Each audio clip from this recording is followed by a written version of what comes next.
Essa é a nossa aula de hoje, dinâmica das massas de ar. E na última aula a gente pensou, como eu acabei de falar aqui para vocês, elementos da dinâmica da atmosfera, né? Falamos sobre vários elementos, temperatura, pressão, altitude, latitude, e de como esses elementos se relacionam, né, na dinâmica, que está na atmosfera, né? Na dinâmica que envolve o equilíbrio de temperatura ao redor do globo terrestre, né? Falamos sobre, na aula retrasada, né, falamos sobre as correntes marítimas, né? Então, todos esses elementos, né, falamos sobre os ventos, todos esses elementos nos ajudam a entender como o ar se comporta na atmosfera, né? E hoje, né, a gente vai entender um pouco esse ar que eu falava antes, né, essa forma meio geral, meio abstrata, né, na verdade tem comportamentos muito específicos, né, tem comportamentos que a gente até pode denominar, né, a gente vai chegar a isso no final da aula, né, que são, na verdade, massas de ar, né, não é um ventinho, né, que corre na atmosfera, não é? São grandes blocos que tem. Alguém chegando, os atrasados. São grandes blocos, né, que tem. Bom dia, professor. Bom dia. São grandes blocos que têm uma característica, né, tem características muito parecidas, que é o que a gente chama de massa de ar, né? E o que são massa de ar, né? O que é uma definição básica de massa de ar, né? Massa de ar são grandes porções de ar com características próprias. Aí que importante, que características são essas? Temperatura, pressão e umidade homogêneas. Ou seja, dentro dessas massas de ar, elas têm características dos lugares onde elas se originam, né? Que vamos pensar comigo.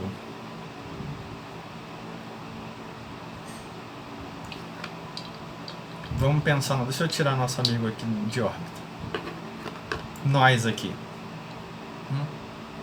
Eu acabei de falar para vocês que uma massa de ar, esse bloco, vamos pensar assim, né?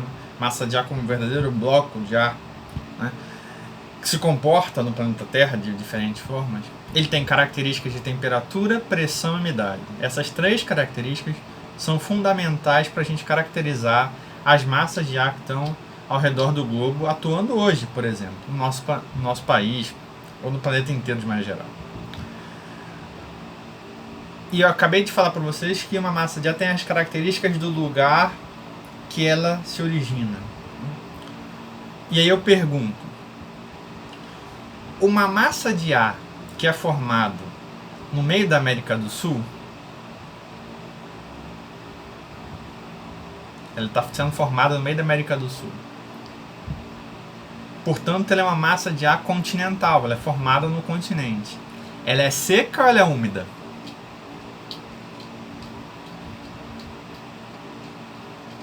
Respondam aí. Seca.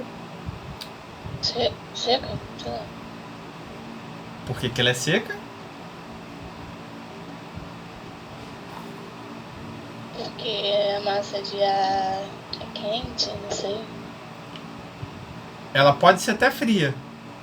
Se ela se formar, por exemplo, no norte da Europa, no Canadá, ela pode ser até fria. Mas ela é seca pela aquele velho... porque a gente falou lá da maritimidade e da continentalidade.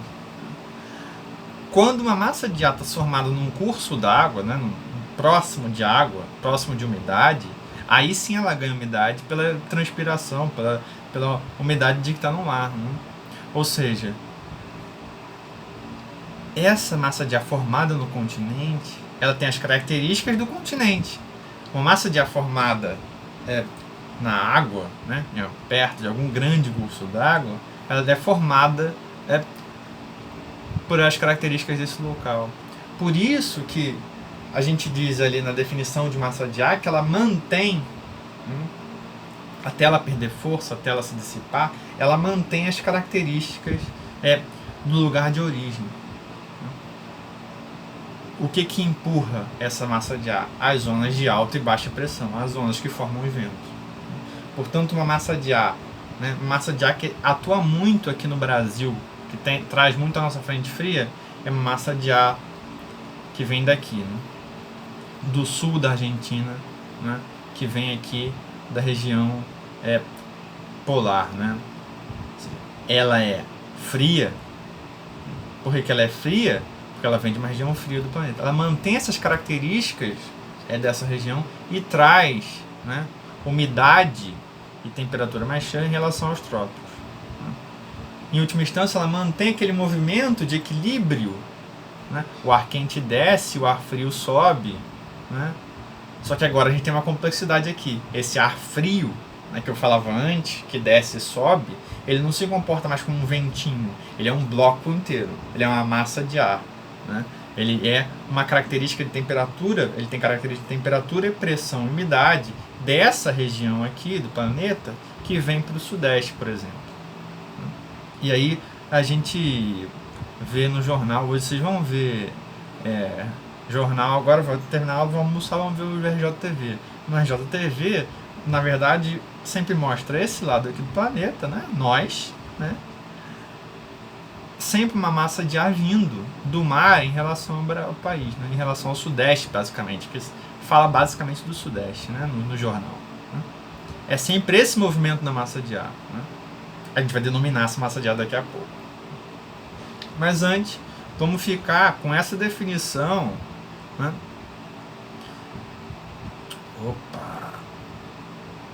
Vamos ficar com essa definição que a gente acabou de pensar aqui. Né?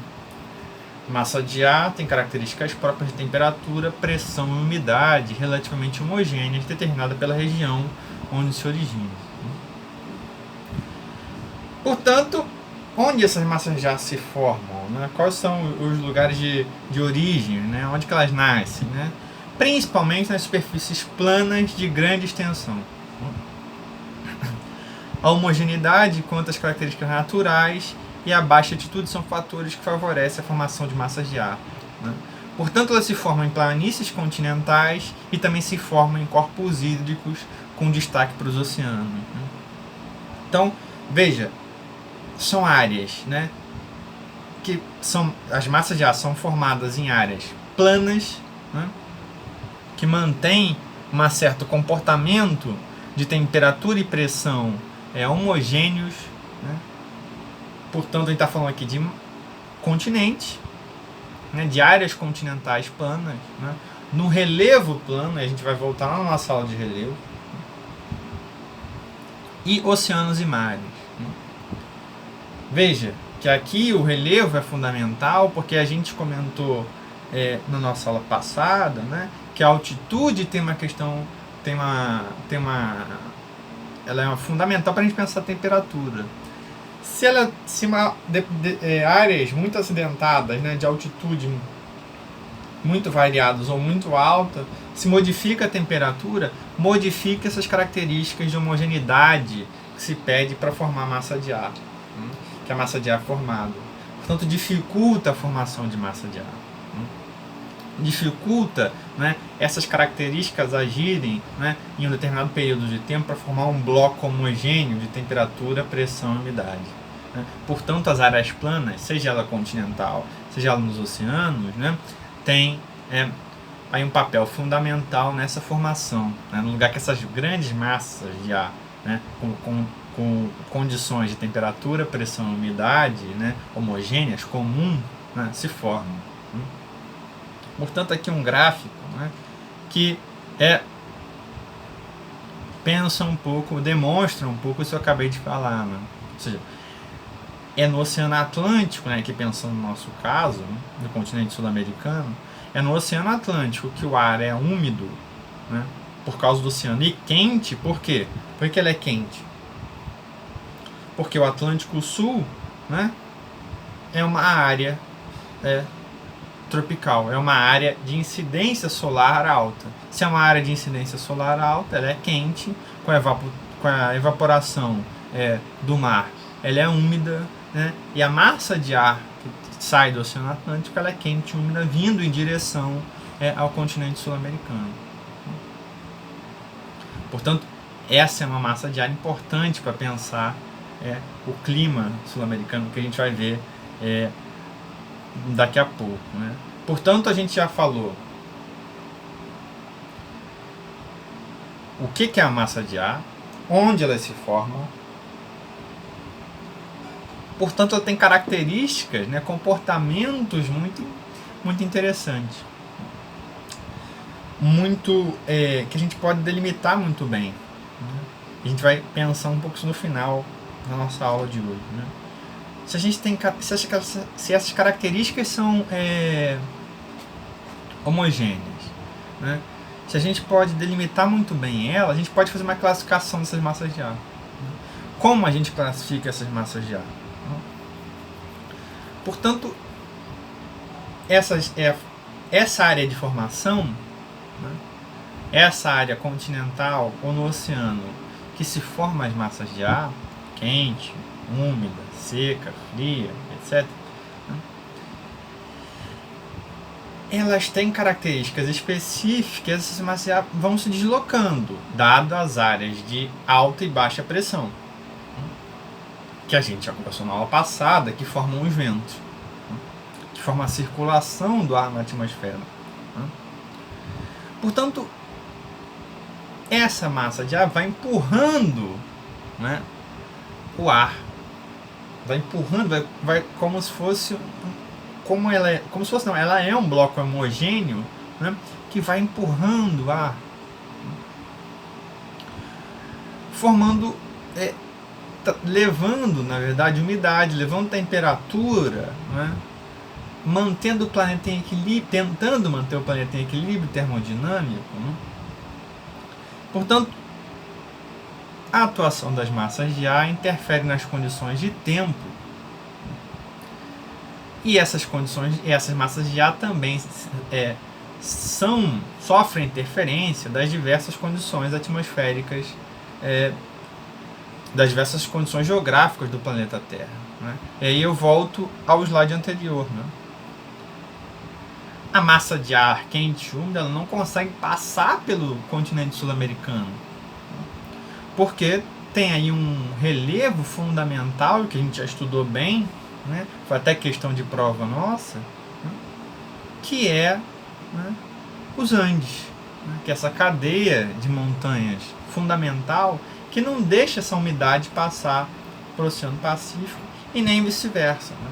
A gente não tem uma atuação de uma massa de ar do Pacífico muito forte no Brasil, por exemplo, porque os Andes funcionam como uma barreira geográfica aí, grande. Portanto, veja a dinâmica da atmosfera aí, né? É a massa de ar funcionando nessa superfície e essa geografia física, né, se impondo também sua massa de ar, né? Uma dinâmica aí de relação perfeita entre o relevo e a atmosfera, né? Coisa que a gente falou no nosso primeiro momento de aula aqui, desse nosso conteúdo sobre o clima, né? A gente agora consegue já começar a fazer relações de tudo que a gente já viu até agora, né? Bom, e se ela tem essas características específicas, né, a gente pode classificar em massa de ar equatorial, tropical e polar, né? E ela ainda se difere de continental e oceânica, né? Veja, tropical formada, vamos voltar aqui para o nosso globinho, né? Massa de ar polar formada nos polos, ela vai ser fria ou vai ser quente? O que vocês acham? Fria, né? Formada nos polos, formada nas áreas mais frias do planeta Terra, né? As tropicais formadas nos trópicos, nos dois trópicos, e a equatorial formada na linha do Equador, né? Ou seja, ela vai respeitar as latitudes do planeta, né? Continental, como a gente já conversou, formada nos continentes, né?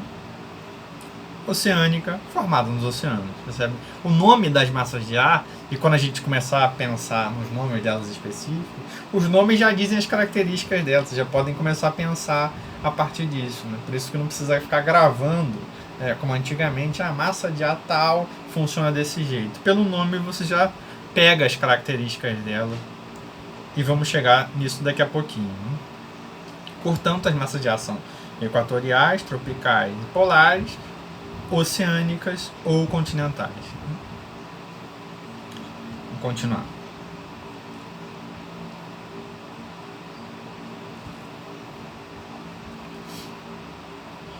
E aí, esse tá no livro de vocês, tá na página. O slide ficou pequeno. Página 12, né? Tá exatamente a classificação das massas de ar, né? Deixa eu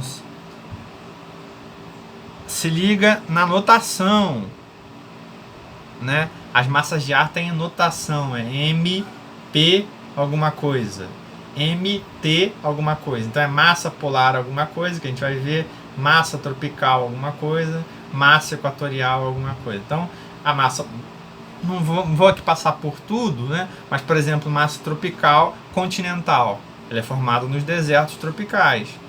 Tem um deserto, por exemplo, do Saara. Ela é quente, seca, né? Ela é formada no deserto, numa área tropical, portanto ela é quente, né? E ela é seca, formada com pouquíssima umidade, né? Ou por exemplo, é uma massa equatorial, né? Se ela é marítima, né? Ela é formada nos oceanos próximos ao Equador. Se ela é formada no Equador, ela é quente, né? Área de muita incidência solar. Se ela é formada no oceano, né? Úmida, ou então uma massa de ar quente e úmida. Veja, só pelo nome, né? Vamos lá, a massa tropical continental. Já falei sobre essa. A massa tropical marítima, né? Já dá aí, a gente já pode pensar aqui as características dela: quente e úmida, né? Ela é formada nos trópicos, uma área de incidência solar maior, né? Formada no mar, nos oceanos. Portanto, ela é úmida. E assim vai, né? A gente vai pensando o nome dessa massa, a região de origem, se ela é formada, que latitude ela é formada e aonde ela é formada, no continente ou nos oceanos, né? Isso já nos apresenta as características e nos apresenta a atuação dela, né, no território. Por exemplo, uma massa quente e úmida, né, seja ela qual for, ela vai trazer chuva, ela vai trazer umidade. Portanto, aqui, né, a gente tem esse resuminho das massas de ar, que é importante para a gente entender depois como elas vão atuar no território, como elas vão atuar no nosso clima. Estamos falando aqui, e é importante a gente dizer, de tempo e de clima. As massas de ar atuam no tempo e a sucessão dos comportamentos dessa massa de ar formam o clima. Lembrando sempre dessa definição, que é importante.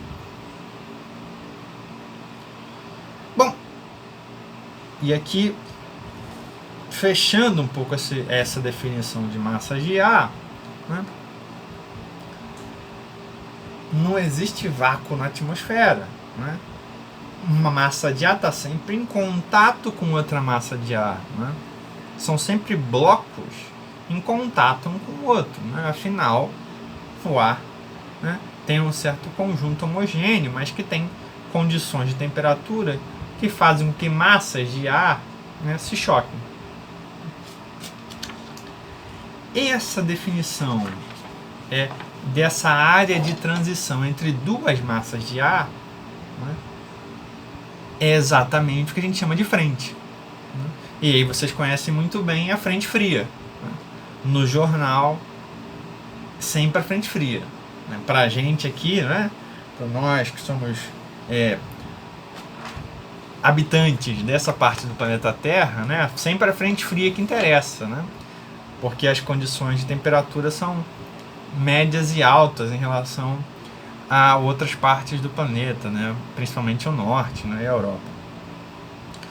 a gente sempre fala, não, tá vindo frente fria por aí. Hoje, né, a gente está atuando, né, se a gente olhar, se vocês olharem para a janela, e a gente está sob uma atuação de uma frente fria.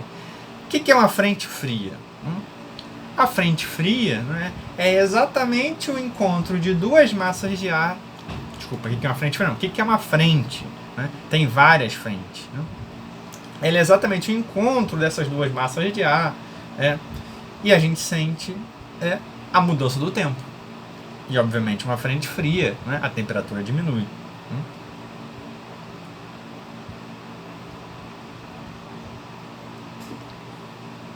E aqui é importante, né?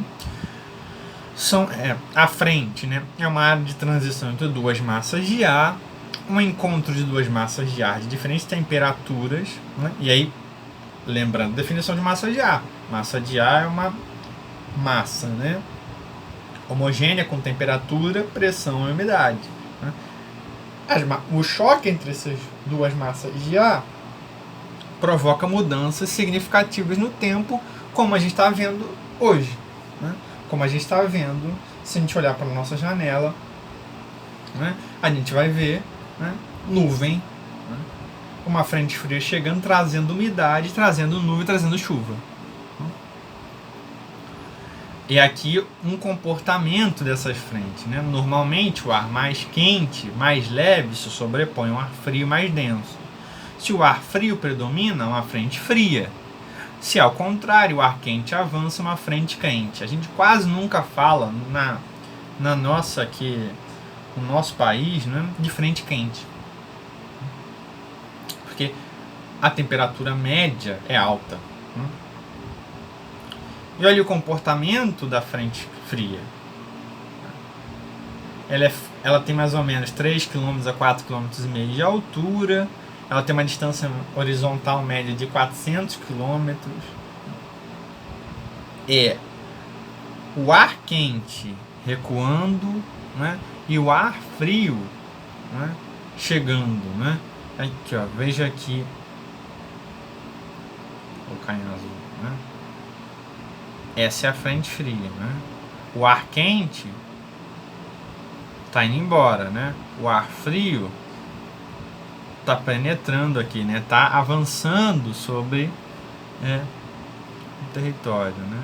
É uma frente fria com força. Né? Ela pode chegar com força, ela pode até ficar parada um tempo. Né? Ela pode estacionar ali, né? E provoca chuva. Né? Provoca, né, sempre, porque a gente vai ver daqui a pouco o que é a chuva, né? É o contato entre o frio e o quente, né? Causa esse choque faz precipitar. A gente vai ver daqui a pouco as chuvas.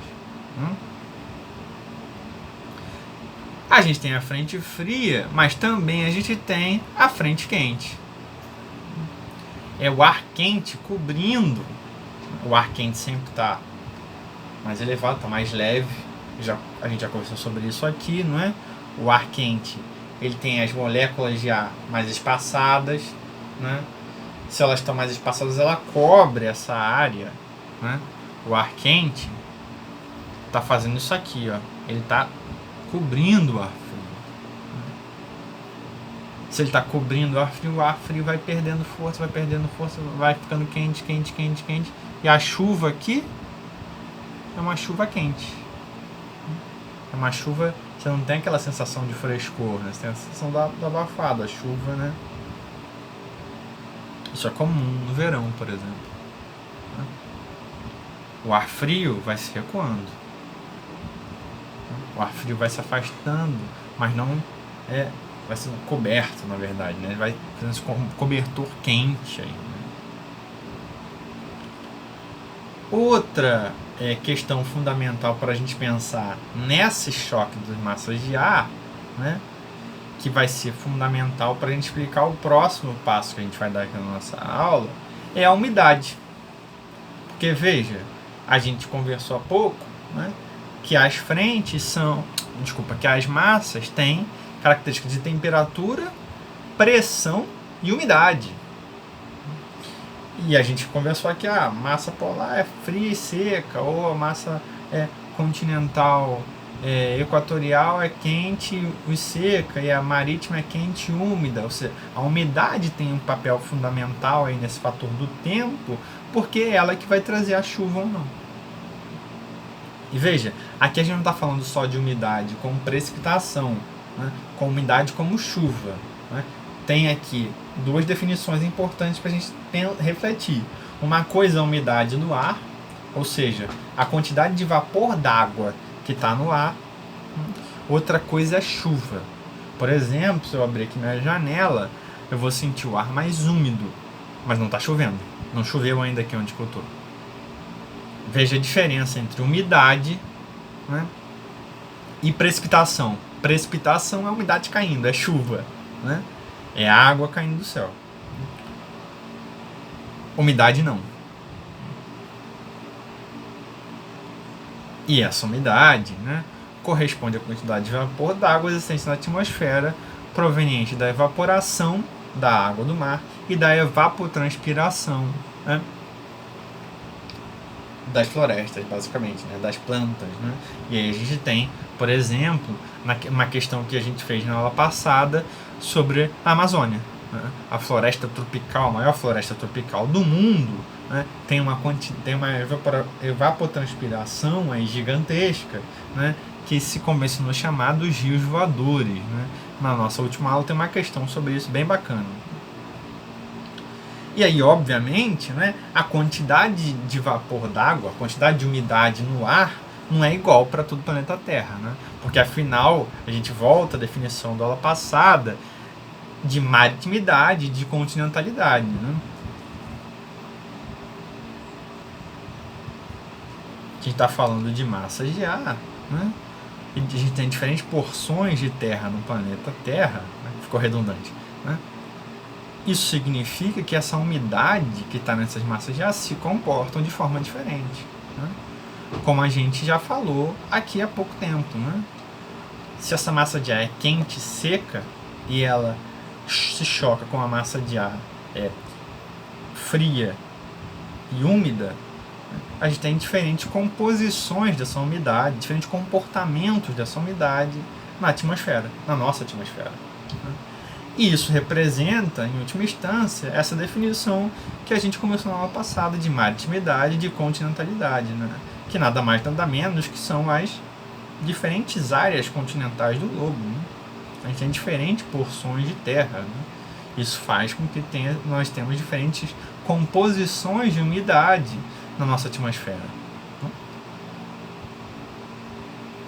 Vamos voltar.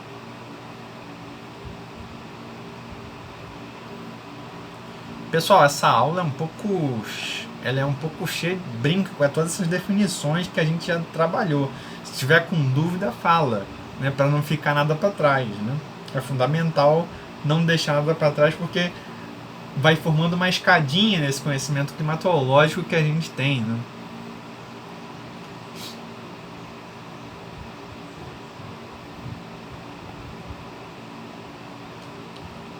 Bom, falamos da umidade do ar. E vamos deixar esse exemplo aqui, que eu acho que a gente vai ficar muito tempo nele. Vamos ver se vou passar ele, depois a gente pensa esse exemplo aqui, não é? Como as massas de ar se comportam na América do Sul. Né? Qualquer coisa, se a gente não conseguir ficar aqui muito tempo nele, a gente começa a aula que vem com ele. Mas vamos para as chuvas, que as chuvas representam exatamente essa outra parte da umidade nessa nossa atmosfera. Né? A chuva, né, corresponde ao tipo mais comum de precipitação. Né? Entretanto, a gente pode ter precipitação de neve, precipitação de granizo, né? Que a gente não vai tratar esses casos extremos aqui na aula de hoje, a gente vai pensar isso mais para frente. Né? Vamos ficar na chuva, né? Nessa definição mais básica.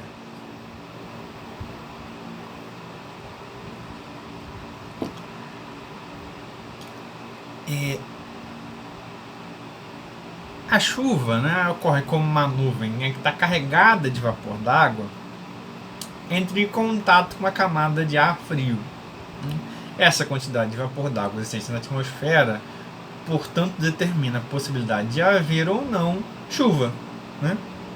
Portanto, se a gente fala assim, a umidade relativa do ar é de 60%, é de 70%. A chance de haver chuva, de ocorrer a chuva, é maior. A gente fala assim, tem 10% de umidade no ar. 10%, né, é pouco, né, pouca umidade nesse ar. Portanto, eu não vou aqui entrar muito nessas definições de umidade, né, que são muito específicas, né, mas é importante que a gente pense que a quantidade de umidade na atmosfera está intimamente relacionada com a possibilidade ou não de ocorrer chuva. E a chuva é exatamente o contato, né, de ar frio com ar quente. Quando o vapor, com essa nuvem saturada, essa nuvem carregada de umidade, essa nuvem carregada de vapor d'água que evapora e vai para a atmosfera, entra em contato com um ar mais frio ou algum relevo, como a gente vai ver aqui daqui a pouco, né? E portanto há 3 tipos básicos de chuva que vocês conhecem bem, mas a gente acho que nunca definiu até agora, vocês conhecem por experiência própria, né? Vamos pensar cada um deles agora, né? E aí vocês vão se identificar totalmente, né?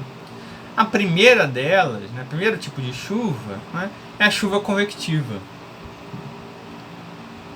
Ocorre quando o ar atmosférico apresenta temperaturas altas e é rápida a ascensão desse ar, né, entra em contato com camadas mais frias da atmosfera, né? É a corrente de convecção do ar quente para o ar frio rápido, né? Como o gráficozinho aqui está chamando a atenção, né? Assim, né, a água condensa e precipita rápido. Ela é geralmente intensa e rápida, e ela é também conhecida como a chuva de verão, né? Essa é a nossa chuva de verão, que a gente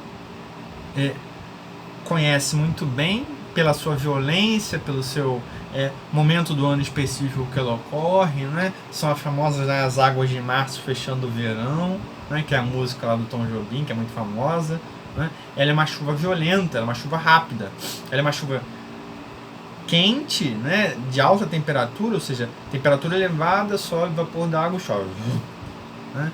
Isso acontece em um dia, né? Em menos de 24 horas essa chuva se forma e cai, né? É a chuva lá de verão do final da tarde, que a gente conhece muito bem aqui no Rio de Janeiro, né? Um dia quente de verão, o dia começa quente, no final da tarde vem a chuva e